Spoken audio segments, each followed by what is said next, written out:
Tere kõigile! Mõnes mõttes võiks veel natuke oodata, aga teiselt poolt jälle tahaks ajakavas püsida, nii et me hakkame otsast peale, et kõik, kes liituvad, need veel liituvad. Ma ütlen alustuseks, et tänasele üritusele registreerus 120 inimest, mis oli meie jaoks selline väga positiivne üllatus. Siin 120 inimest küll praegu ei ole, aga äkki nad siis veel tulevad. Mina olen Marleen Viidul, olen kultuuriosakonna juhataja alates 2016 aasta sügisest. Ja ma natukene lähtun täna abipaberist, sest ma ei tunne ennast veel sellises kõnepidamise olukorras eriti mugavalt, et andke mulle siis andeks. Enamusega teist me oleme juba korduvalt kohtunud, mul on nii hea meel teid kõiki siin näha. Tänan kõiki esinejaid, kes olid nõus tänasesse päeva panustama loomulikult uut teatrit, kes lubas kasutada oma ruume ja on valmis jagama oma kogemust. Et see on väga mõnusaks stardiks meile uuele põnevale ürituste sarjale. Nagu te teate, siis Tartu kandideerib aastaks 2024 Euroopa kultuuripealinnaks. Lisaks kinnitas volikogu eelmise aasta suvel uue kultuuri arengustrateegia, mis on selles mõttes päris märgiline, et üldiselt linn valdkondlikke strateegiaid enam ei kinnita, aga seoses sellega, et Tartu kandideerib kultuuripealinnaks, seekord seda tehti. Ja see on meie jaoks väga oluline võimalus pöörata kultuurile rohkem tähelepanu ja mis siis alati ka võib-olla natuke rohkem raha küsida. No mida siis selleks vaja on, et 2030 aastal oleks Tartu kultuurielu tõesti selline avatud, rahvusvaheline, Tartu oleks kihvt, atraktiivne linn, kui kõik tahaksid tulla. Tallinnas keegi enam elada ei tahaks, kõik tahaks elada siin, sest siin on väga vinge elukeskkond, siin on väga vinge kultuurielu ja see on kõige parem koht elamiseks, töötamiseks, laste kasvatamiseks ja enese teostamiseks. Õppimiseks juba ammu seda kõik teavad. Selleks on vaja kindlasti linnal palju teha, aga meil on vaja ka koostöövalmeid, omavahel head koostööd tegevaid, linnaga head koostööd tegevaid, rahvusvahelise silmaringiga ambitsioonikaid kultuurikorraldajaid. Ja mida siis linn saaks selleks ära teha? No loomulikult võiks rohkem raha anda, eks selle peale ilmselt kõik noogutavad, aga siin on ka omad piirid ees. Mis me siis veel teha saame?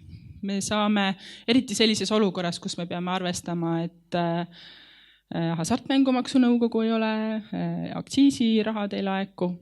Et võib-olla me saame kultuurikorraldajatele nii-öelda anda õnge, et teie saaksite püüda kala, sest kala andes igal ühel teist on vaja natuke omamoodi kala ja sellest ühest kalast võib-olla, mis meie kätte saame, ei piisa teie kõigi jaoks. See ei ole piisavalt suur või piisavalt eriline, piisavalt kuldne võib-olla.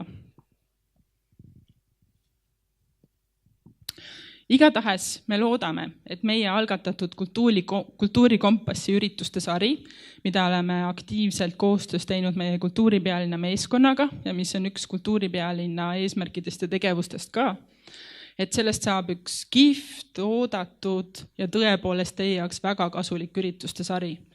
Ja selleks, et nii läheks, on hästi oluline teie enda tagasiside. On oluline, et te täna mõtlete kaasa, küsite kriitilisi küsimusi ja kui me saadame teile tagasiside ankeedi, et te päriselt ka ütlete, mis te sellest kõigest mõtlesite. Me ei taha teha enam selliseid infopäevi, mida me oleme teinud kultuuriosakonna saalis, vaid me tahame korraldada selliseid üritusi, kus te saate omavahel suhelda, kus valdkonna praktikud räägivad ise oma vingetest kogemustest, et sellest oleks tõepoolest teile nagu reaalset kasu. Nii et see, kuhu kultuurikompass tulevikus näitab, sõltub suuresti teiest. Ootame väga teie kõigi panust. Tänase kultuurikompassi kohtumise fookus on ühisrahastuskampaaniad, nagu te kõik juba teate.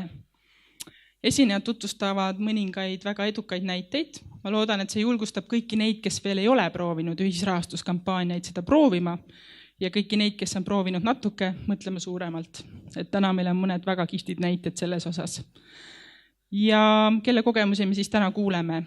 Hooandja esindaja Tuulik Mend räägib Hooandja süsteemist, Elektriteatrist räägib Andres Kauts nende kogemusest, siis Marge Pärnits räägib oma kogemusest raamatu väljaandmisel ja selle jaoks raha kogumisel.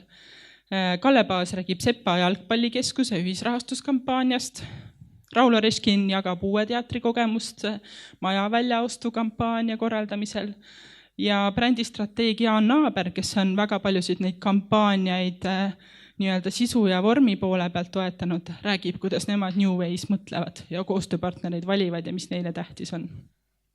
Soovin teile sisukat ja inspireerivat õhtupoolikut. Loodan väga, et te kõik mõtlete aktiivselt kaasa, küsige, olge kriitilised, meile konstruktiivne kriitika väga meeldib. Ja annan siinkohal sõnajärje üle meie moderaatorile Karmen Otule, kes ilmselt ei vaja tutvustamist, aga tutvustab ennast natukene ise. Aitäh teile!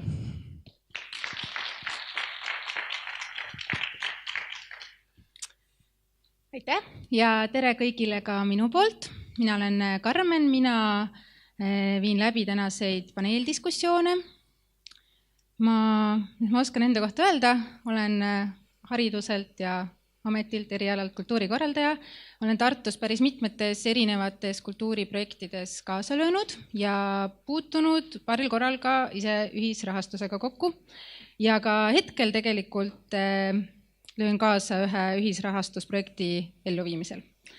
Nii et mina ootan tänaselt palju häid mõtteid, loodetavasti ka praktilisi nõuandeid.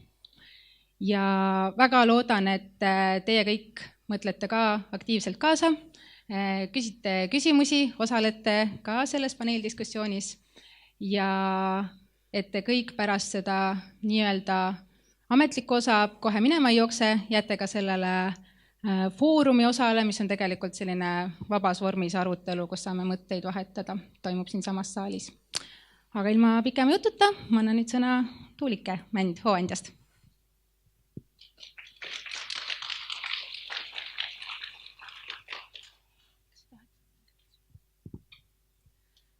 Tere, rõõm näha. Ja alustuseks selline palve, et andke palun korra käega märku, kes on kunagi Hooandjas mõnda projekti toetanud. Ja peaaegu kõik. Aga teine küsimus ka, et kes on ise mõne kampaania läbi viinud Hooandjas? Ka päris mitmed, väga tore. Et need, kes meid juba kasutanud, on meie platvormiga tuttavad ja väga hea, sest täna ei ole siin aega hakata meie põhimõtteid ja tingimusi tutvustama, sest järgmised esinejad ootavad ja nende ettekanded on palju põnevamad. Nad räägivad oma projektidest ja reaalsest kogemusest. Kes ei ole veel meie portaaliga tuttavad, siis tingimused on meil kodulehel väljas. Vaadake seal ringi ja võtke julgesti meiega ühendust, helistage ja kirjutage meile, et siis saame neist täpsemalt rääkida.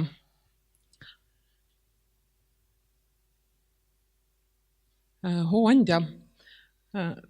Need numbrid, mis siin on, ma natuke olen neid nüüd sinna poole ümardanud tegelikult, et 7 aastat saab kuskil sellel kevadel täis, maikuus. Päris 1000 projekti veel ei ole edukad olnud, kuskil 40 on puudu, aga hea on juba neid selliseid ümmargusi numbreid välja tuua, et need jäävad hästi meelde. Ja toetajaid on ka peaaegu 100 000 meie portaalis kokku. 3 miljonit eurot, see sai nüüd eelmise aasta lõpus ületatud, et praegu on juba mõnikümmend 000 rohkem. Et 3 miljonit on siis need toetused, mis on reaalselt edukatele projektidele välja jagatud. Ja üks number, mille oleme ise väga õnnelikud ja uhked olema, on siis meie edukuse määr ehk eelmisel aastal kõigist projektidest, mis üles läksid ja hoogu kogusid, tervelt 83% said ka oma rahastuse kokku. Ja see on tõesti päris selline haruldane number, et Kickstarteril jääb ta alla 50% ja ka Euroopa mastaabis kultuuri ühisrahastusplatvormidel on see päris hea näitaja. Mis teile kui tartlastele hea uudis, võib-olla paljud veel ei tea, et me asume Tartus aparaadi tehases 3. korrusel selles Riia tänava poolses tiivas, seal on siis Sofa Office, nii et sinna olete teretulnud ka meile külla tulema, küsimusi esitama, oma ideid arutama, aga hea on siis aeg ette kokku leppida, sest me ei istu seal päris kellast kellani kohal, et oleme päris liikuvad. Kui on mõte ühisrahastust koguma hakata, et miks seda siis üldse teha, tegijatele see ennekõike annab siis vahendid, et viia ellu mõni oma idee, millele on vaja tagasisidet, et kuidas see inimestele üldse korda läheb või millele kuskilt mujalt ei ole lihtne rahastust leida, et võib-olla te alles alustate, teete esimest korda oma asja ja keegi ei ole valmis projektirahastuse või muu finantseeringuga taha tulema, aga ühisrahastusplatvormil saab siis koguda paljude inimeste käest väikeste summade kaupa oma vajaliku toetuse kokku. Ja mida mõnikord ei teadvustata, on see, et see on ka võimalus teostada ettemüüki. Et kui sa annad välja raamatu, korraldad mingi ürituse, annad välja muusikaplaadi, siis sa tegelikult müüd selle ette maha. Sul on see kindlus olemas, et inimesed on sellest huvitatud ja kui ta siis selle raha toel valmis saab, siis sulle jääb plaadi laiali jagamise rõõm. Et meil üks ansambel bänd tegi väga huvitavalt, et kui nad hakkasid neid plaate laiali jagamas, nad käisid isiklikult neid kohale viimas, ütleme selle etnosfäär just eelmisel aastal. Ja nad olid väga õnnelikud, et nad said oma kuulajatega ka isikliku kontakti ja suhelda ja nägid, kes need toetajad olid. Ja loodetavasti kasvatasid oma fännibaasi sellega. Kindlasti on see siis kampaania tegemine on hea võimalus levitada oma infot, jõuda paljude inimesteni ja kaasata ka inimesi võib-olla natuke teisel moel, et kui nad näevad teie projekti, on sellest teadlikud, neil tuleb häid ideid, nad oskavad kaasa rääkida, siis nad nii mõnigi kord teevad seda, et võtavad teiega ühendust ja kas tulevad suisa appi või annavad oma ideid. Ja kes toetavad, me oleme küsinud nende käest, et mis nende jaoks kõige olulisem on ja see oli küll üle 90%, 98% äkki ütlesid, et ikkagi see idee või see asi, mida tehakse, läheb kõige rohkem korda, et sellepärast toetatakse. Aga umbes pooled ütlesid ka, et ma tunnen seda autorit isiklikult, ta läheb mulle korda või ma tean teda, ma tean tema tegemisi, need on huvitavad, seal on usaldus olemas ja sellepärast nad toetavad. Nii et siit esimesed mõtted, mis on oluline ühisrahastuskampaania puhul, et hea idee ja enne kampaaniat, enne kui sa tuled kampaaniat tegema, oleks siis hea inimestega rääkida, küsida ja rääkida hästi erinevate inimestega, noorte ja vanadega, erinevast soost, erinevatelt tegevusaladelt, et kas see asi huvitab neid ja kas nad tuleks taha, et see annab nagu esimese kindlustunde. Ja toetajad saavad siis ka uudsel moel osaleda kultuuriprojektide elluviimises. Panin siia üles mõned näited edukatest projektidest, need on kõik Tartust tehtud projektid. Et kuulimäng esimene valmis siis Hoovandjate toel, et nüüd on nad aparaaditehases, 3 elu on selle firma nimi, mis neid toodab. Vahest olete kuulnud või mänginud neid mänge. Aga neid projekte on siis hästi erinevaid olnud. Näiteks Tamme gümnaasium korjas toetust geenilabori sisustamiseks. Ka Tartu linnavalitsus on kampaaniat teinud siis Raekoja torni kellade parandamiseks ja kellapargi uuendamiseks. Selgem pilt oli Tartu loodusmaja projekt, nad soetasid endale projektori, millega näidata loodusmajas loodusfotosid ja filme. Ja üks selline suur edulugu on olnud siis Trükimuuseumi Väikese printsi eriväljaande projekt, mis kogus põhimõtteliselt 3 korda nii palju raha, kui nad algselt küsisid. Et see raamat on veel valmimisel, töö käibusina meie teada. Et seal taga need numbrid ongi siis, esimene on eesmärk ja teine on see, mis siis tegelikult kokku tuli. Ja jälle üks põnev projekt Eestlased kosmosesse, EstCube 2 tudengisatelliit, mille siis esimene eesmärk oli 3000 eurot. Neil oli mitu eesmärki, viimane eesmärk oli 30 000 ja nad lõpuks kogusid peaaegu 40 000, sest nad veel viimasel päeval käisid ühel suurel konverentsil investoreid kaasamas ja ja toetama kutsumas, et see on tegelikult kõige suurema toetuse Hooandjas kogunud projekt siiani. Ja on mõned toredad püsitegijad nagu Voronia galerii, Eestimaa Loodusfond, ka Elektriteater on mitu korda kampaaniat teinud, et nende üle on ka hea meel. Aga kust siis alustada? Et põhiline on see, et esitage oma idee. Kui ta ei ole enam selles faasis, et mul eile tuli mõte, teeks mingi asja, et need on nagu natuke liiga toored asjad, et neid on raske levitada, aga kui te olete juba oma asjaga tegelenud, tagasisidet saanud, et see huvitab inimesi, aga teil on endal mingid kõhklused, kas see ikka sobib, nii edasi, siis nagu te nägite, meil on projekte väga-väga erinevatest valdkondadest. Esitage see idee, et me oskame kaasa mõelda, arutame teiega läbi ja tegelikult me oleme võtnud ka sellise suuna, et kui me nüüd päris kindlad ei ole, et kui midagi just valesti ei ole, aga me ei ole päris kindlad, et kuidas sellega minema hakkab, siis me ikkagi püüame aidata projekti paremaks teha ja selle üles panna ja siis saab juba toetaja otsustada, et kas ta tuleb taha või ei. Et me lükkame tagasi väga, väga vähe projekte. Et ideed saab esitada kodulehel, aga võite ka jälle kirjutada, helistada, et esitage kindlasti ideid. Ja kui me oleme idee heaks kiitnud, mis siis edasi saab, et muidugi on vaja seda kirjeldust, videot, kingitusi ja pildimaterjali sinna, mis me lehele üles paneme, aga et võiks enne kampaania avamist oma asjad ikkagi hästi läbi mõelda, et kuidas on selle asja valmimise ajakava, aga mis on ka teie kampaania ajakava.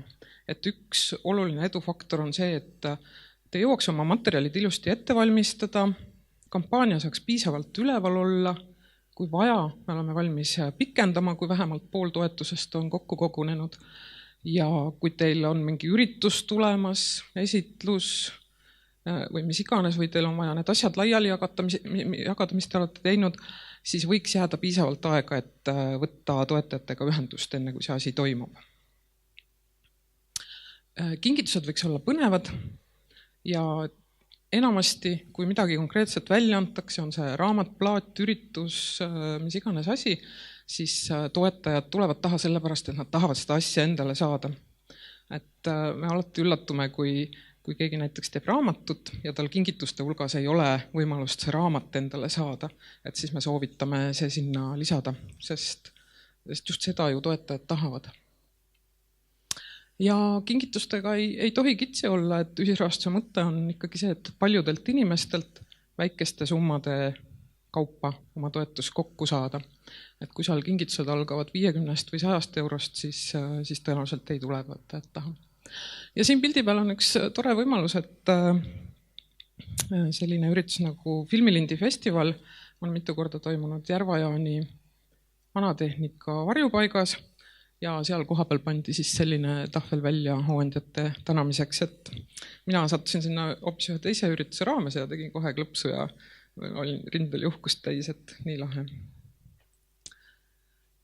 Kui kampaania on üleval, siis kõige tähtsam asi on see, et te ise levitate infot selle kampaania kohta. Meie jõuame paljude inimesteni läbi erinevate kanalite, aga teie tunnete oma sihtrühma kõige paremini ja teate, kust neid üles leida, kuidas nendega kontakti saada ja kuidas neid isiklikult kutsuda. Aga sellest ma loodan, me varsti kuuleme ka natuke, et kuidas on infot levitatud reaalselt. Ja lõpetuseks, mis näpunäiteid ma siis oskan anda, et kui kampaania käib, meie elame ka projektidele väga kaasa. Pildi peal olen mina koos oma kolleegi Annikaga. Annika, tõuse korra püsti või lehvita. Annika on siis meie kampaaniahaldur, kes reaalselt projektidega töötab. Ja rõõmustame hästi projektide üle, et arutame asjad läbi, et kõik need näited Marke ja Andres Elektriteadusest, kes täna räägivad, et nendega on hästi tore koostöö olnud, et kui tuleb mingi mõte, küsimus, võtke ühendust, arutame ja asi saab parem või lisame sinna midagi ägedat juurde. Ja kui kampaania on edukas, siis tuleb see asi ka ellu viia, ära teha. Ja kui ta ei ole edukas, siis ärge võtke seda läbikukkumisena, vaid koguge inimestelt tagasisidet ja äkki saab asja teha paremaks ja tulla uuesti kampaaniaga või teha mingit uut järgmist asja, et kõik on meile teretulnud. Et need oleks minu nõuanded praegu.